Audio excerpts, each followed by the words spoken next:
everyone, welcome to Erin Explains, the show where my friend Erin explains something to me, and today you are going to be explaining what? The performative male. The performative male. Now these are guys with tote bags, right? Yes, and other things, but okay, but the tote bag is like is the a key point, right, apparently. And yes. Journaling in coffee shops. Yes, that could be a part of it. I've seen that as yes. well. Okay, yes, that's all I know. Are you familiar with? I'll start with this. Are you familiar with the concept, the meme of like the starter pack? You know, so it would be like Star Trek fan starter pack, and it would just show a number of items that would be directly related to like people who are obsessed with Star Trek. Okay. Yeah. Okay. Sure. You know, and like it shows them, and it's like these a picture are the things of you that. would need to have to yes, and oftentimes it's done in a jokey kind of way, so like a meme sort of way. So you have this sort of sense that a person who is like this, right? You know, living in your parents' basement, you have to have that. Right. Yeah. Yes. Exactly. Right. Yes. So something like that. So I have my own home. So anyhow, the performative male starter pack would, in 2025, right, where this has become sort of part of the discourse, would involve a tote bag. A tote bag, right, you know, and probably a feminist slogan on the tote right, bag. A vinyl album in the tote bag. Yes, a vinyl album. Okay. Claro is often the music that is okay, mentioned.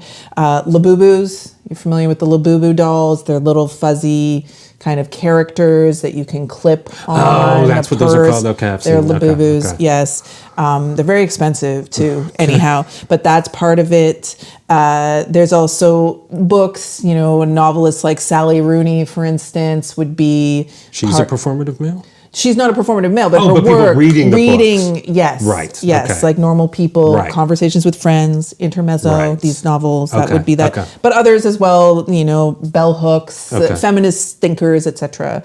There's that. The kind of look, maybe, and this is where I will say that I do think that that Gen Z, younger people than us, they tend to kind of rename things that we already kind of were dealing with. They're making it their own. Yes, they're making it their own. So what we would call like hipster, or a soft boy was another kind of thing. That's a little bit later. That was more of a millennial term for the very same thing. And now we have this performative male situation. But they're all the same. They're all the same. And then the other key thing is the matcha latte. Right. Yeah. Yes. I mean, but my understanding, or my interpretation of this, is that these guys are just trying to attract women.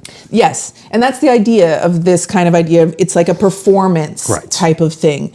And when you think of the matcha latte, and you consider just how the latte in general, I mean, doing a little bit of research for this, I read a really great article in the Guardian all about kind of the connection of the latte with this sort of sense of being a progressive liberal, sense of not being a tough guy, like going back to Howard Dean being seen as a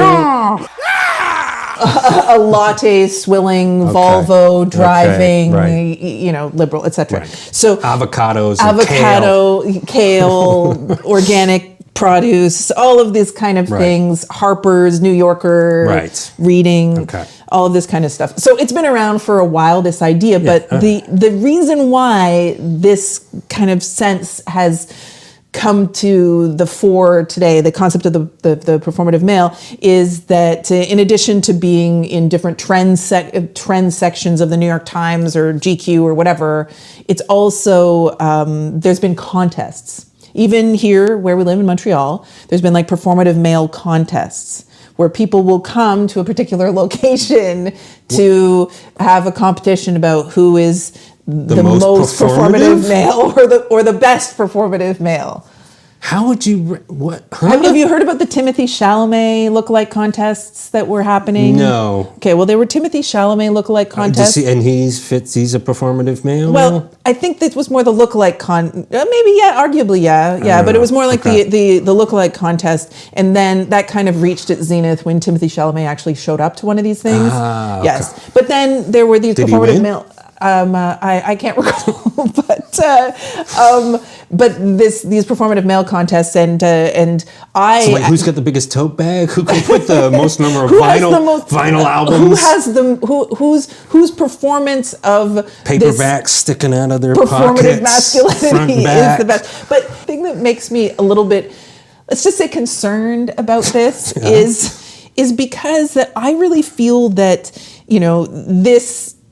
this whole concept, first off, the idea of something being performative, now we see that idea of performative as being, I choose to do something in order to be more attractive to women in this case, or... it's a performance. It's a performance. And if you're a performer, that's a conscious act. Nobody suddenly finds themselves acting or singing by accident. Right.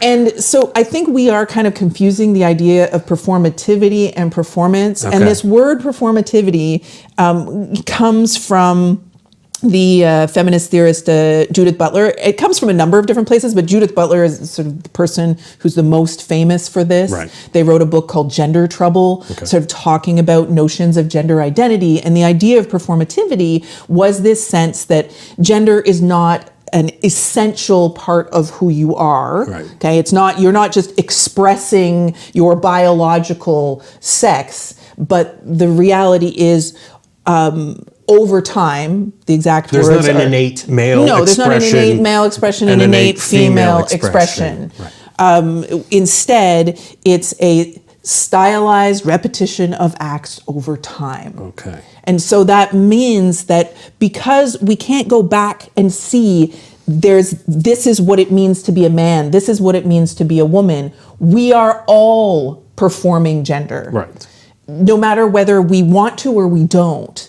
We are all performing gender all the time. So I see everybody else's male performance, and then that's the only way I have to judge if I'm a male. Yes, and so it can change over time. Can't change overnight. Right. That's why you have people who are wearing stockings back in the medieval times, and that was powdered wigs later on, and makeup for men. Yeah. That was seen as the height of masculinity, and obviously things change, but so it's a stylized repetition of acts over time. Right. And so gender is neither biologically informed, nor is it totally your own creation. Right. It's this kind of system type of thing.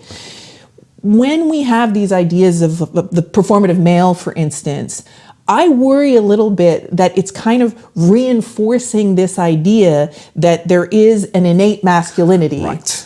And that you perform something that allows you to kind of cover up that innate masculinity in order to, in this case, pull women. Right.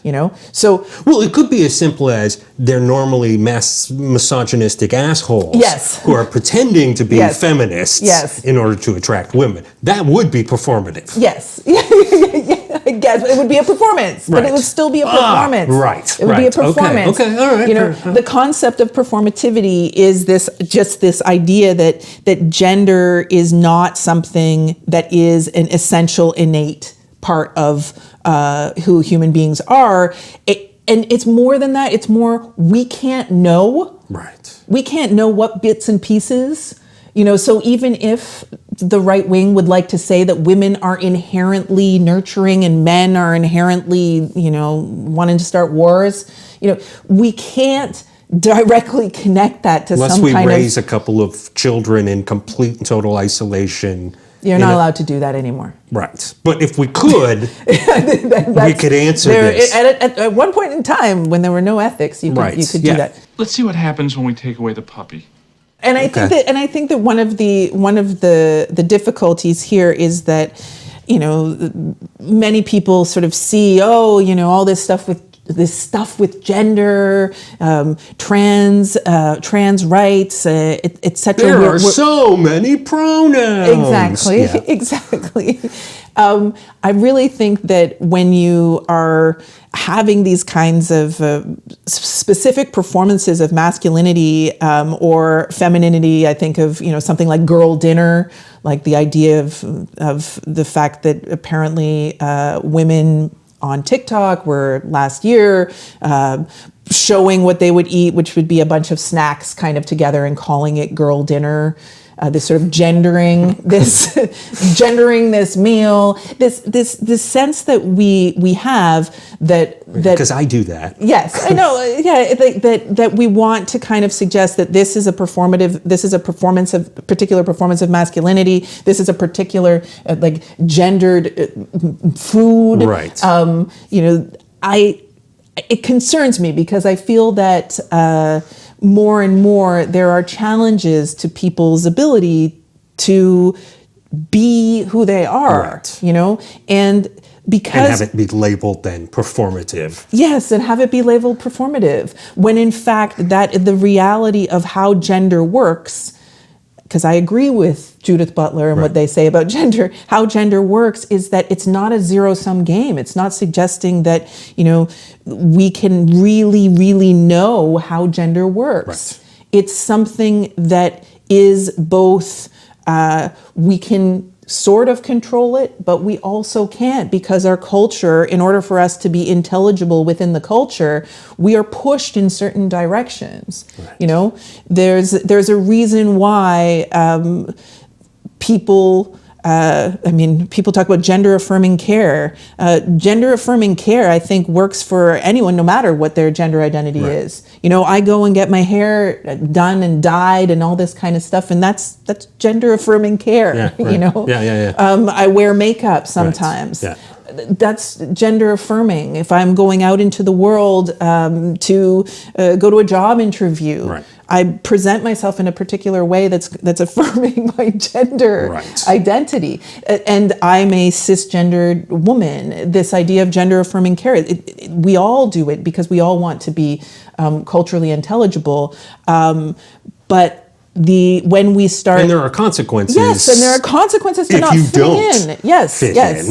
Yeah. And that is something that Butler talks about. Are these consequences? Well, you witness it in the anti-trans. Exactly. The idea of passing as a certain way, and that works for all of us. We all want to be accepted the way that we see ourselves, and so I kind of this whole performative male fad, I guess, I feel is very of this moment when there is this panic about gender identity. Right. People want to see there as being innate gender identity and performances instead of realizing that kind of neither of those things are true. Are empirically true. Right? Neither of them are empirically true. We can't prove them. So basically we should go back. The Gen X was right, and we should go back to calling them hipsters. I think so. Okay. I think so. Or phonies in the case of the misogynistic guy who's just doing this to kind of get women. Yes. Yeah. Right. We could find better terminology. Or maybe we can find the better terminology. Maybe Gen Alpha can find the better terminology. Right. I don't know. I think hipster's pretty good. Yeah, I like it too. Maybe it could catch on again. Yeah. Yes. Right. We're bringing it back. Hipsters, watch out. Yeah. All right. Well, that explains it. There you go. All right. Well, thanks for watching. Like and subscribe. Leave a comment. Please leave a comment. And check us next time.